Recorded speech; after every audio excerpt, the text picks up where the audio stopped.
देखिए माँ जी, वो पड़ोस की लूटन मौसी है ना, उनकी बेटा बहू उन्हें गोवा ले जा रहे हैं। अरे क्या बात कर रही है बहू, उसके तो ना मुंह में दांत है ना सर पर बाल, क्या करेगी गोवा जाकर।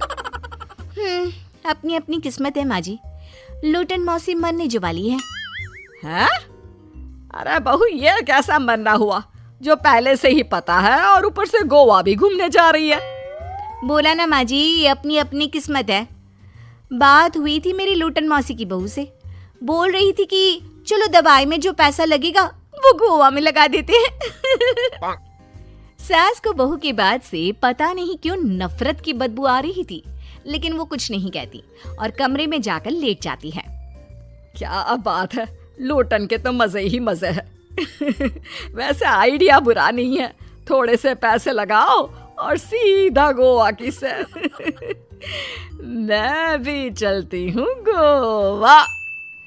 अगले रोज सास तय वक्त पर उठती नहीं। अरे देखो जी, माँ जी अब तक उठी नहीं। आज दूध वाले से दूध और काम वाले के लिए दरवाजा मैंने ही खोला है। अब कम से कम माँ जी का ये तो सुख है कि सुबह जल्दी उठना नहीं पड़ता। अरे बड़ी अजीब हो तुम, मेरी माँ सुबह से उठी नहीं है, दूध और काम वाली की है। अरे तुम्हें चिंता है ना, तो जाओ जाकर देखो क्या हो गया। वैसे मेरी किस्मत कहाँ लूटन मौसी की बहू जैसी। बेटे को माँ की चिंता होती है, वो सोचता है कि कहीं माँ की सांसें तो नहीं रुक गई और हमें पता ही नहीं चला।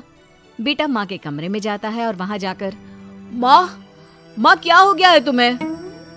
बेटा लग नहीं रहा कि अब मैं बचूंगी, लल्लन डॉक्टर के पास ले चले। अरे कैसी बात कर रही है माँ, तेरी तबीयत सीरियस है और मैं तुझे लल्लन झोला छाप डॉक्टर के पास ले जाऊं? ना ना ना। अरे तो कहाँ ले जाएगा बता दे, वहाँ एडवांस दे दिया है मैंने, वो क्या कहते हैं गूगल पे से। हैं? तूने क्यों पैसे दिए माँ? तुझे पता था क्या कि तू बीमार होने वाली है? सास को लगता है कि कहीं चोरी पकड़ी तो नहीं गई। वो हड़बड़ा जाती है और उसे पसीने निकलने लगते हैं। अरे माँ क्या हो गया, सर्दी में भी पसीने? लगता है तेरी तबीयत ज्यादा ही खराब है और लल्लन डॉक्टर पास ही में है, चल उसी को दिखा देता हूँ। माँ को लेकर बेटा डॉक्टर के पास जाता है, जहाँ माँ ने पहले ही पैसे देकर सेटिंग कर रखी थी। डॉक्टर के क्लिनिक में जाते ही डॉक्टर की दुकान खुल जाती है। हाय राम माँ जी, हे भगवान, अब तो कुछ नहीं हो सकता, ये तो मरने वाली है बेटा। हैं? ओए डॉक्टर है इसलिए इज्जत से बात करूंगा, नहीं तो मेरी माँ को देखे बिना ये बकवास करने के लिए तेरे मुंह में घूंसा मार देता। अरे ना ना बेटा ऐसे मत बोल, वो डॉक्टर है, उसे वो दिख जाता है जो किसी को नहीं दिखता। हाँ माँ शायद तू ठीक बोल रही है। डॉक्टर क्या दिखा आपको? हमारे डॉक्टर जी, जिन्होंने पहले से ही माँ से बोलने के पैसे ले रखे थे। यमराज, काला भैंस, वो तुम्हारी माँ को ले जा रहा है, ले जाओ इन्हें। यार माँ ये डॉक्टर ही है तांत्रिक, क्या क्या बोला जा रहा है? अरे बेटा वो डॉक्टर है, वो दिखता है जो किसी को नहीं दिखता। इनकी हर इच्छा पूरी करो, क्योंकि यम नहीं चाहते कि इनकी कोई भी इच्छा को अधूरी रखा जाए। निराश मन से बेटा माँ को लेकर घर आता है।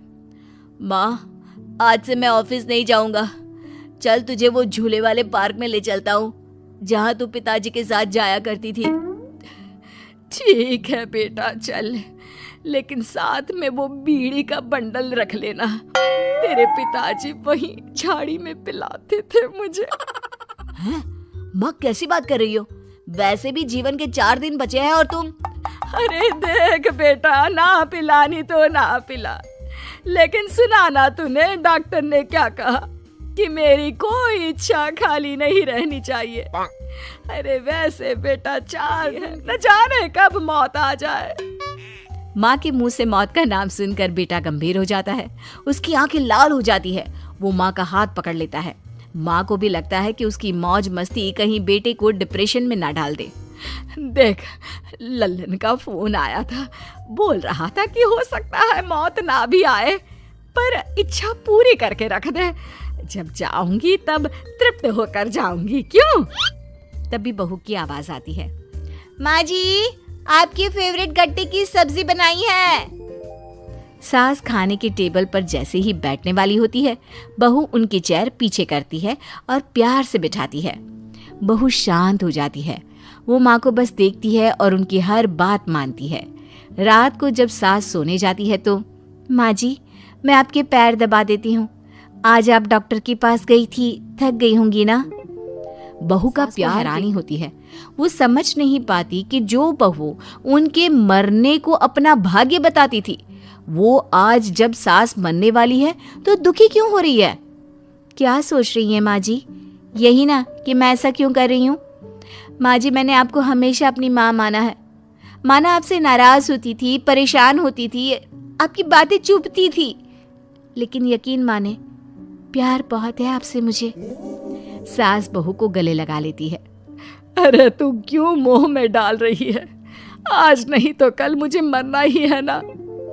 बहू रोने लगती है और वहां से चली जाती है। अब तो सास आए दिन कोई ना कोई डिमांड करती जिसे बच्चे पूरा करते। मुझे ना वृंदावन जाना है, कृष्ण की नगरी देखने। जी माँ जी हम आपको लेकर चलेंगे।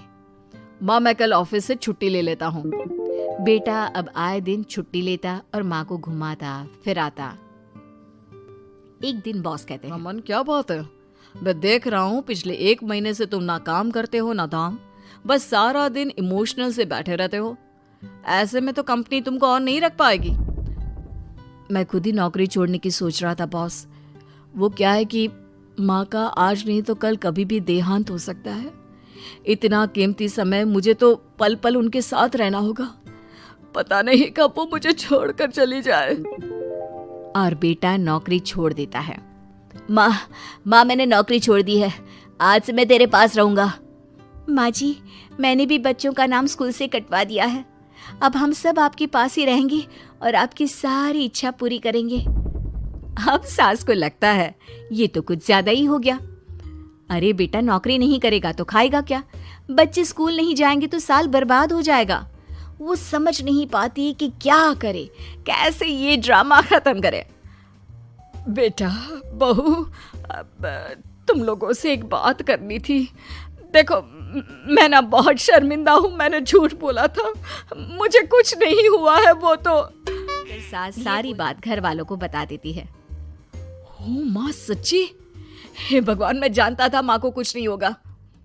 वाह माँ जी ये तो बहुत अच्छी खबर दी, मैं तो हलवा बनाने जा रही हूँ।